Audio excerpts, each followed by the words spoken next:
Now, I get this question all the time. Why do you actually need a baffle plate? The short answer to that is you do not need a baffle plate, but it helps you out a lot. So my smoker is running 227 on this side and probably about 230 on this side.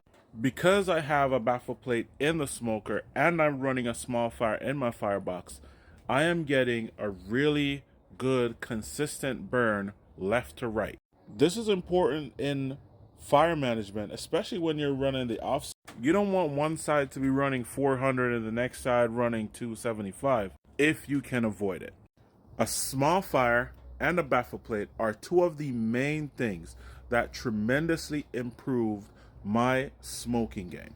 Now, for most of your production model smokers like OK Joe Char Griller, Charbroil, stuff like that, you will be able to find baffle plates over at Lava Lock's website. Now, make sure you're always burning a clean fire so that you can get clean smoke and your food won't taste like ass.